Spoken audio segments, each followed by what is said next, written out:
बच्चों, कैसे हो? आज हम करेंगे पीरियोडिक टेस्ट 1 के सॉल्यूशंस को डिस्कस करेंगे। जिन बच्चों के पेपर हो गए हैं, ये पेपर था, वो अपने सॉल्यूशंस से चेक कर लेंगे कि उनका कितने ठीक है, और जिनके पेपर होने हैं उनकी एक तरह से रिवीजन हो जाएगी। वो इस पेपर को देख लेंगे तो कि वो उनको कितना आता है, तो जो पॉइंट्स उन्हें नहीं आते होंगे उन पे वो और मेहनत कर सकते हैं। तो ये है डीएवी स्कूल का PT1 2026-27 का, जो कि कल हुआ था, 27/6/2026। ठीक है।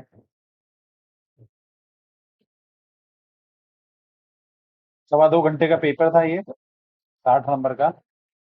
15 मिनट रीडिंग टाइम मिले थे, टोटल 2.5 घंटे हुए थे। 2 घंटे का राइटिंग टाइम था, 2.25 घंटे था टाइम टेबल। इसमें 6 सेक्शन थे, ABCDE, जैसे मैथ्स के पेपर में थे। इसमें एक सेक्शन फालतू था क्योंकि इसमें एजर्शन रीजनिंग पार्ट बी में है, सेक्शन बी में। तो liquid material present in the nucleus, पहला क्वेश्चन आता है एमसीक्यू का। What is the liquid material present in the nucleus? Liquid material present in the nucleus, उसको क्या कहेंगे? Chromosomes, bacteria, nucleoplasm, nucleolus. भाई न्यूक्लियोलस तो होगा नहीं, क्योंकि न्यूक्लियोलस तो होता है जिसके अंदर न्यूक्लियर एनवेलप नहीं होता। उसको कहते हैं जिसके अंदर न्यूक्लियर मेम्ब्रेन नहीं होती है। बैक्टीरिया हो नहीं सकता। क्रोमोसोम्स तो केमिकल सिंथेसिस करते हैं न्यूक्लियस के अंदर। तो cytoplasm, nucleoplasm is the answer for, correct answer for this. What is the power house of the cell? Where the power house of the cell where cellular respiration occur, यहाँ पे cellular respiration होती है। Vacuoles में storage होती है, nucleus में material, genetic material, ribosomes होते हैं। राइबोसोम्स होते हैं एंडोप्लाज्मिक रेटिकुलम के ऊपर, प्रोटीन सिंथेसिस में हेल्प करते हैं। बचा माइटोकॉन्ड्रिया, तो mitochondria is the power house of the cell. वही सबसे, वैसे भी इसको power house of the cell कहते हैं। Which of these is present in a plant cell but absent in animal cell? Animal cell और प्लांट सेल में एक ही डिफरेंस होता है, सबको पता है, ये सब, ये तो सर्वव्यापी सत्य है। सेल वॉल, जो कि सेलुलोज से मिलकर बनी होती है अधिक मोस्टली। उसके नीचे सेल मेम्ब्रेन होती है, और सेल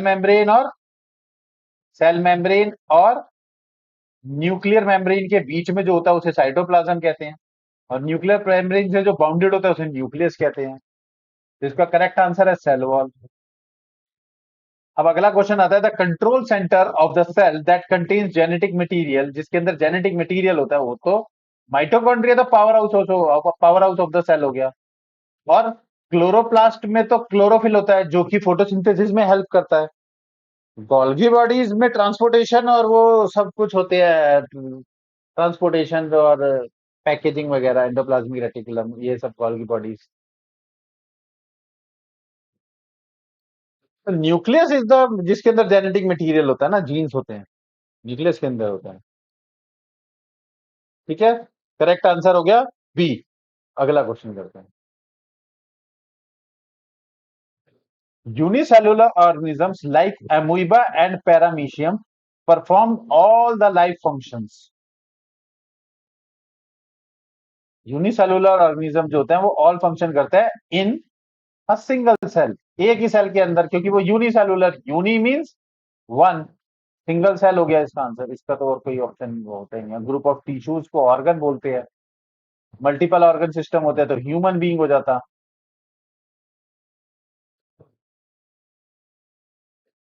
टू सेल तो अलग चीज होगी, मल्टी सेलुलर होते हैं टिश्यू जो तो। जेली लाइक सब्सटेंस, अब सिक्स क्वेश्चन पे आता है, the jelly like substance present between the cell membrane and the nucleus. अभी बताया मैंने पीछे, देखो पिछले क्वेश्चन में ही बताया। साइटोप्लाज्म सेल मेम्ब्रेन और न्यूक्लियर मेम्ब्रेन के बीच में होता है ये, इसे साइटोप्लाज्म कहते हैं। ठीक है ना, न्यूक्लियर प्लाज्म न्यूक्लियस के अंदर होता है। सेल सैप के उसके अंदर जो एयर बबल्स हो जाते हैं उसको बोल देते हैं। और प्रोटोप्लाज्म और प्रोटोजोआ में होता है। Green plastid that help in the process of photosynthesis are chromoplast, leucoplast, lysosomes, इसे सुसाइड बैग्स भी कहते हैं और ये लड़ने के काम आता है।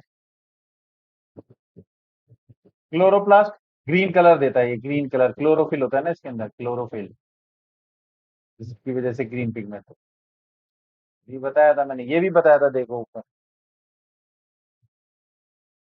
क्लोरोप्लास्ट, इसका बताया था ना यहाँ पे। क्लोरोप्लास्ट का काम क्या होता है? क्लोरोप्लास्ट होता है कि वो ग्रीन पिगमेंट होता है, फोटोसिंथेसिस में हेल्प करता है, ग्रीन कलर होता है।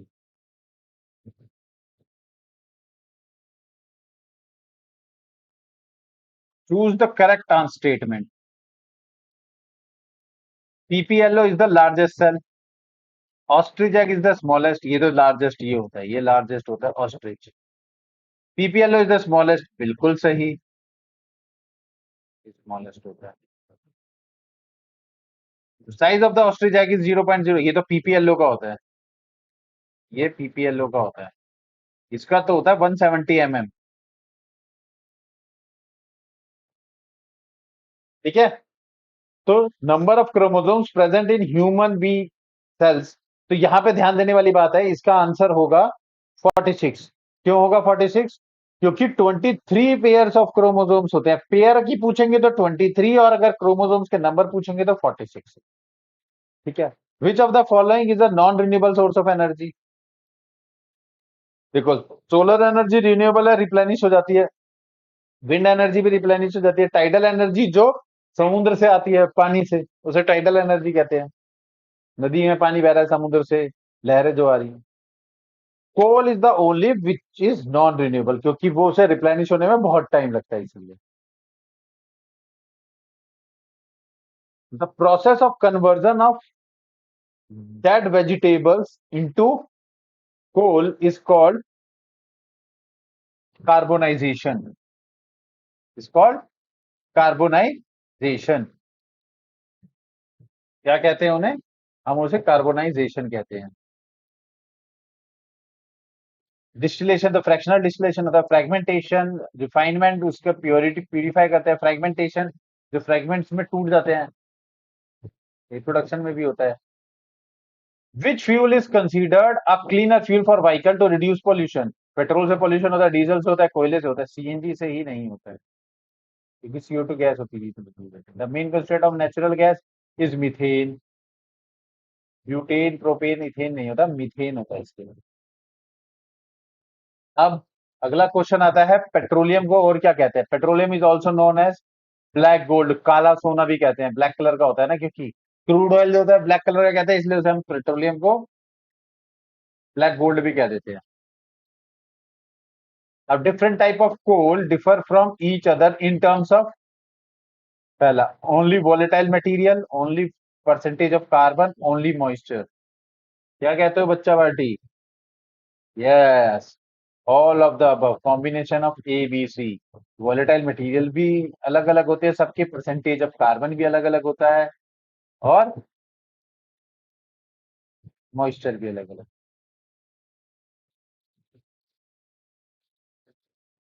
अब विच ऑफ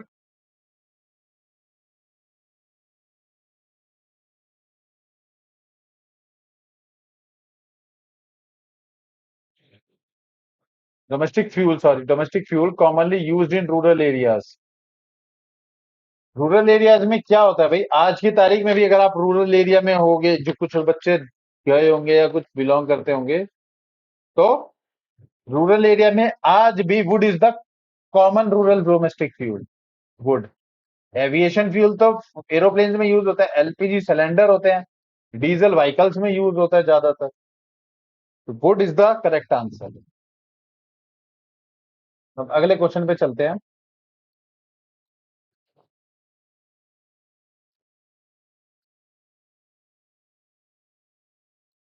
अगला है एजर्शन रीजनिंग, सेक्शन बी आ जाता है। Both A and R are true, A is the correct option if both A and R are true, and R is the correct explanation of A. If both A and R are true and R is not the correct explanation of A, then the option B will be selected. If assertion is true but reason is false, then we can say that option C is correct. If A is false, assertion is false but reason is true, then option D will be selected. So first we have to check whether assertion is correct or reason is correct or not. Assertion and reason are correct or not. If they are correct, then we go for A and B. Otherwise, C and D will be chosen. Like in 17th question, assertion, plant cells are generally more rigid than animal cells. तो इसका हम कहते हैं, ये तो ठीक है बिल्कुल, क्योंकि मोर रिजिड होते ही हैं. Plant cell possesses a cell wall outside the cell membrane, बिल्कुल ये भी ठीक है. तो जिसकी वजह से इस प्लांट सेल में जो सेल वॉल होती है, सेल वॉल की वजह से ही तो रिजिडिटी आती है प्लांट सेल में. तो इसका ऑप्शन ए इज करेक्ट. अब chromosomes are responsible for inheritance of character. Reason, they are found in the cytoplasm of the cell. Chromosomes are not found in the cytoplasm of the cell. They are found in the nucleus.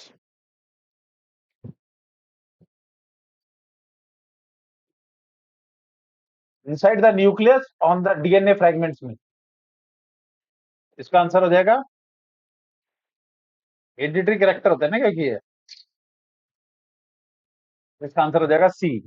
Fossil fuel should be used sparingly and with care. बिल्कुल, क्योंकि वो limited होते हैं ना.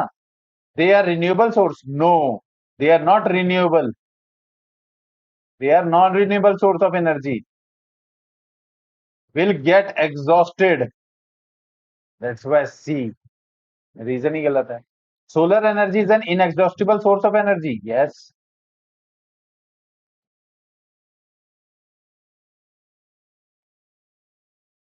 It is derived from the sun and cause no environmental pollution. Yes. तो क्या reason से assertion समझ में आ रहा है. ये सन से मिलती है और पोल्यूशन नहीं फैलाती है, और इसीलिए इनएग्जॉस्टिबल सोर्स ऑफ एनर्जी. बिल्कुल ठीक. बिल्कुल. अगला, all the cell in an organism do not have the same shape. बिल्कुल. different cells have different shape. Answer आएगा, different cells have different shape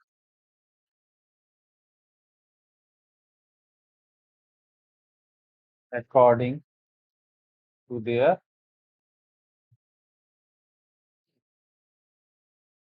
functions. Example, जैसे कि एग्जाम्पल हम देते हैं, इन्होंने word justify the statement by drawing at least two cells types and found in the human being. Example हम दे देते हैं नर्व सेल. नर्व सेल का डायग्राम बना लेंगे बच्चे.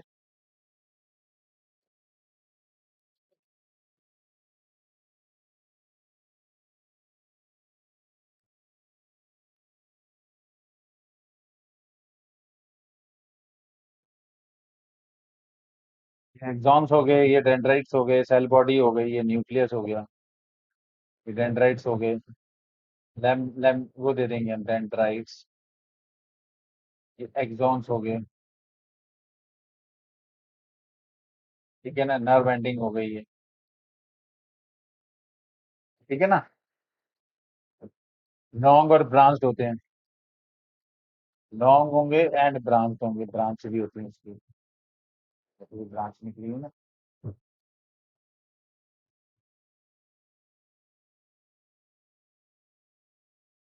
एक रेड प्लस साइड हो गई. कुछ भी दे सकते हो आप, आपकी मर्जी है. फैट सेल्स भी दे सकते हो. आरबीसी बोलते हैं. ये बाइकॉनकेव होते हैं, ऐसी शेप होती है. ठीक है. Biconcave, disc like structure to increase the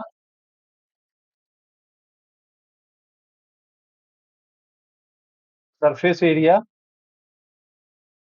to increase the surface area for exchange of gases, for exchange of gases. अब अगला क्वेश्चन है, observe and identify the cell in the picture above and name the stain use in this slide, explain the arrangement of the cell. तो identify करेंगे तो ये होता है onion, onion पील cell है, ठीक है ना। और स्टेन जो होगा वो होगा सैफरेनिन। और अरेंजमेंट आपको दिख रहा है, cells are rectangular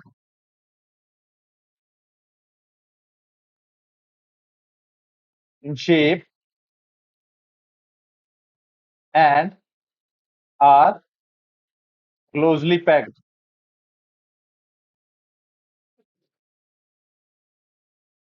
like bricks with no intercellular spaces, ठीक है। इससे मिलता जुलता भी लिखा होगा तो नंबर दे देते हैं teacher. What is the role of the nuclear membrane in a cell? The main role is to encloses the nucleus, nuclear membrane का जो मेन रोल होता है। दूसरा, to protect genetic material.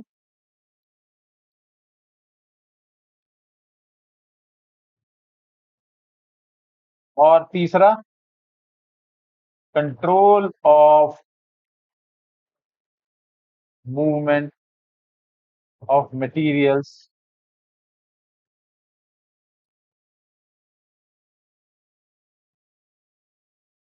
Between nucleus and cytoplasm, ठीक है।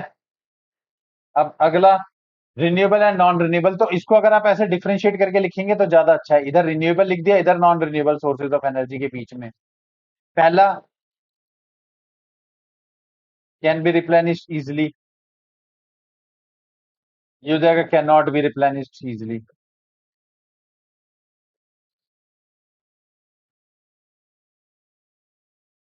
Shortly, ठीक है ना। ये लिमिटेड इन क्वांटिटी है, एग्जॉस्टिबल जो है वो क्वांटिटी में लिमिटेड है, ठीक है। और ये नो लिमिट्स, किसी को लिमिट्स ही नहीं है, अवेलेबल।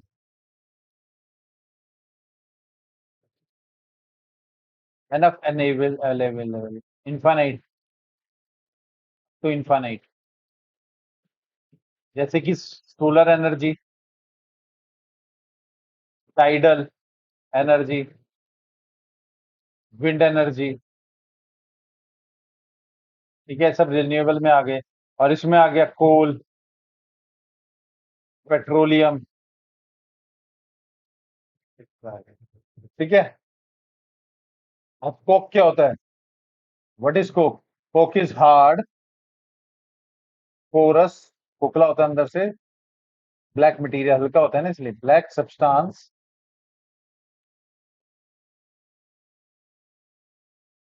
पोरस मतलब ठोस, सॉरी,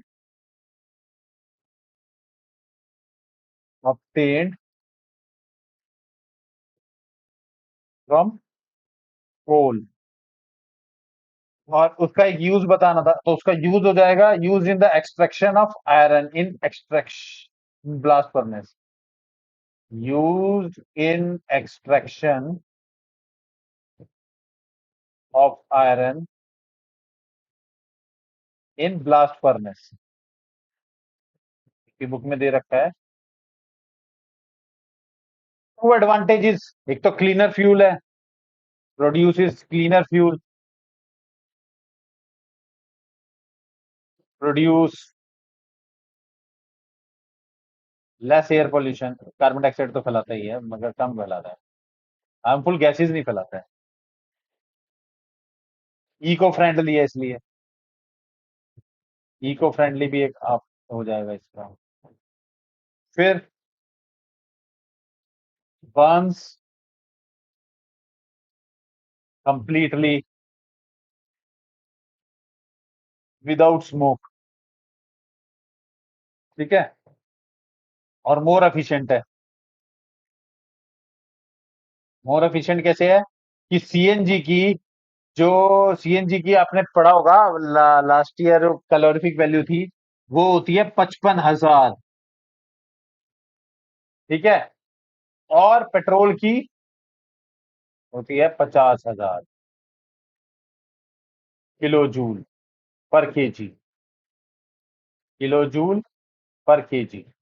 ये कैलोरीफिक वैल्यू होती है, पेट्रोल से भी ज्यादा होती है सीएनजी की, ठीक है ना। इनमें से कोई भी दो लिख लेना, चार पूछो, जिसने भी लिखे होंगे वो। Mention three main difference between a plant cell and animal cell. Plant cell के अंदर सेल वॉल होती है, एनिमल सेल के अंदर नो सेल वॉल, ठीक है। प्लांट सेल के अंदर क्लोरोप्लास्ट होता है, इसके अंदर नो क्लोरोप्लास्ट। प्लांट सेल के अंदर लार्ज वैक्यूल्स होते हैं, जो कि इन्हें स्टोरेज करनी होती है, इसमें स्मॉलर और नो, स्मॉलर और नो वैक्यूल होते हैं, ठीक है ना।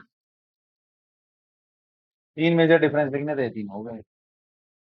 अब right the function of the vacuoles का, अभी बताया मैंने, storage of food material and water, storage of food and water, और मेंटेन टर्गिडिटी, टर्गिड प्रेशर मेंटेन करता है, मेंटेन टर्गिडिटी, और स्टिफनेस लाता है, सॉलिड हो जाता है। और गोल्गी कॉम्प्लेक्सेस का क्या यूज होता है, पैकेजिंग बताया था मैंने आपको, पैकेजेस प्रोटीन, ठीक है, और सिक्रीट करता है सब्सटेंस, सिक्रीट सब्सटेंस। राइबोसोम्स का प्रोटीन सिंथेसिस में, साइट ऑफ प्रोटीन सिंथेसिस, बताया था मैंने, शुरू में ही बताया था, प्रोटीन सिंथेसिस। एक क्वेश्चन से दूसरा अपने आप बनता चला जाता है। What are genes? Genes are the units of hereditary, use for transfer of information, genetic information from one generation to another generation. Where it is located?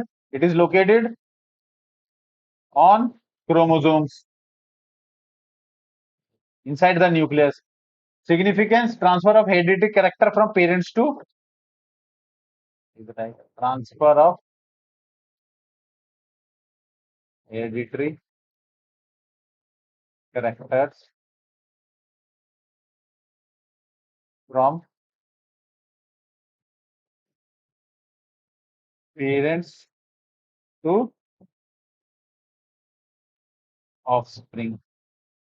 Describe the process of petroleum. देखो, जो all living organisms जो थे, जो living organisms है, which are died millions of year ago, died millions of year ago, buried and deep inside the earth, buried deep inside the earth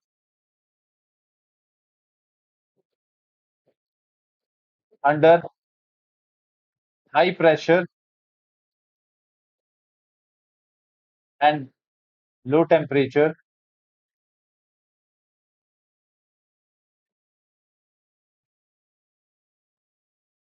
high pressure and high temperature, sorry, high pressure and high temperature, they got converted into petrol and natural gas. What is natural gas? अगला question आ जाता है। Natural gas is a fossil fuel mainly contain methane. It is a fossil fuel mainly contain methane. इसके दो advantages, वही, burn without smokes, burn without smoke हो गया एक तो पहला। दूसरा high calorific value, high calorific value. और तीसरा produce less pollution, produce less pollution, eco friendly. Name 3 petroleum product and their uses. 3 petroleum products तो हो गए, पेट्रोल,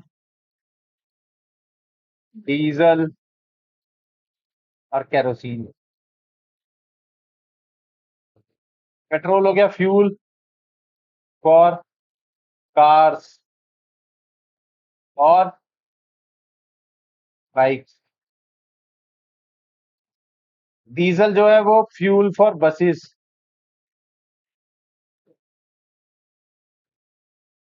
और डीजल इंजन भी थे कार का, रेल के, rail diesel engine, fuel for rail diesel engine.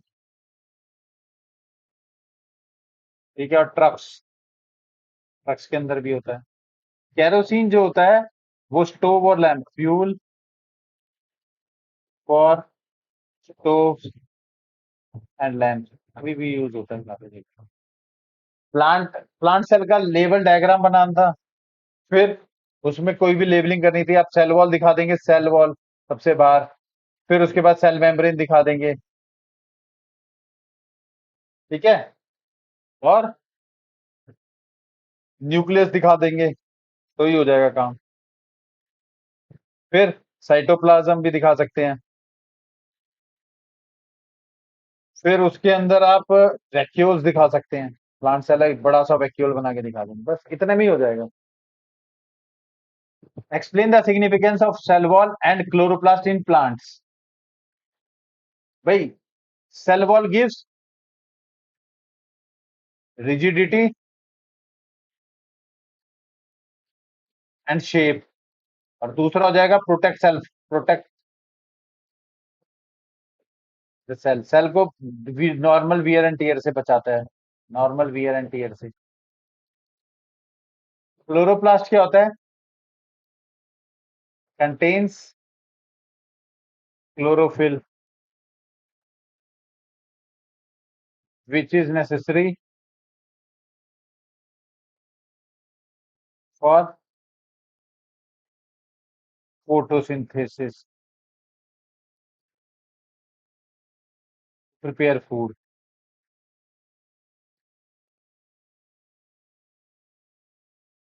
What is coal? अब coal क्या होता है?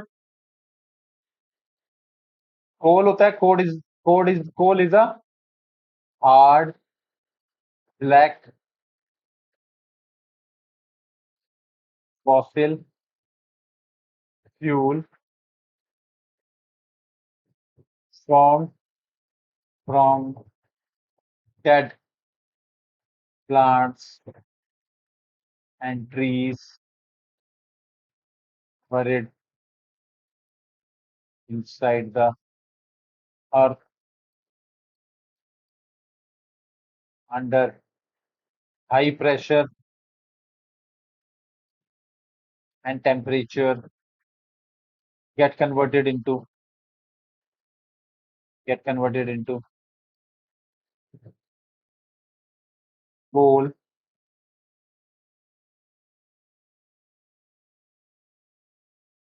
over millions of years ago, millions of years.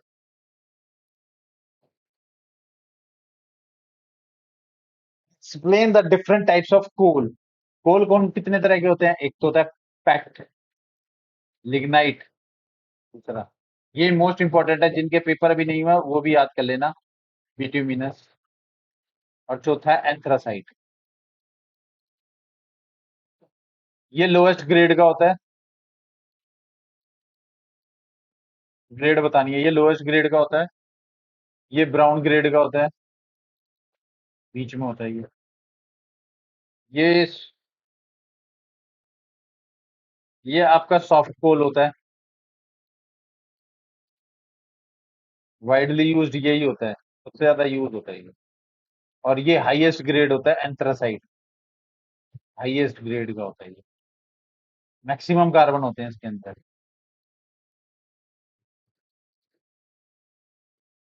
Lignite के अंदर कम होते हैं, पिट के अंदर सबसे कम होते हैं। ठीक है। दो इंडस्ट्रियल यूज बताने थे इसके।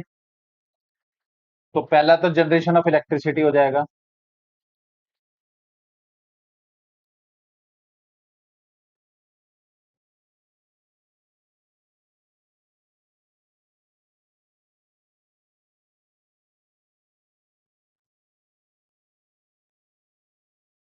एक्सट्रैक्शन ऑफ आयरन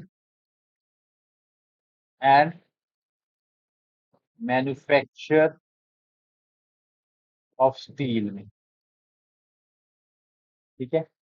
अभी लास्ट क्वेश्चन आ गया, section E, case based study है। All the living organisms require energy to perform various life processes. Inside the cell, specialized structure called mitochondria release this energy by breaking down food. Similarly, modern society depends on various external sources of energy to run industries and transport. Fossil fuels like coal and petroleum have the primary source of decades, but their limited availability and environmental impact have led to a shift towards cleaner, sustainable alternative like solar and wind energy. Name the cell organelle mentioned in the passage as the site of energy release. तो answer आ गया mitochondria. Yes. Comment में लिखेंगे किस किस का answer सही है ये किस किस को पता था। दूसरा, name one life process that need energy. Respiration सबको पता है, रेस्पिरेशन में ही एनर्जी चाहिए होती है। तीसरा, name one clean source of energy. Solar. Solar लिखो या विंड लिखो, कुछ भी लिख लो, एक ही बात, दोनों दे रखे हैं। वाई फॉसिल फ्यूल कंसिस्टर एग्जॉस्टिबल, यहाँ पे लिख देते हैं बिकॉज, यहाँ पे तो जगह है ना हमारे पास, fossil fuels are limited in quantity and take millions of years to replenish. So they are considered as exhaustible resources. ठीक है ना, ये चौथे का हो गया। Which part of the cell controls the activity that leads to energy production. इसका answer हो गया न्यूक्लियस। मैंने बताया था न्यूक्लियस होता है। It controls all cell activities of the cell. It controls all activities of the cell including those related to energy production। ठीक है। तो बच्चों, कमेंट्स में ये क्वेश्चन पूरा हो गया। अब बताएंगे कि किसके कितने नंबर एक्सपेक्टेड थे अगर आपने अपने पेपर दिया था, और जिसने नहीं दिया था वो बताएगा कि ये पेपर उनको कैसा लगा, हार्ड था सॉफ्ट, और उनके कैसे आए, उनके कैसा पेपर आया। अगर हो सके तो मेरे को शेयर करना, मैं उसके भी सॉल्यूशंस प्रोवाइड करा दूं।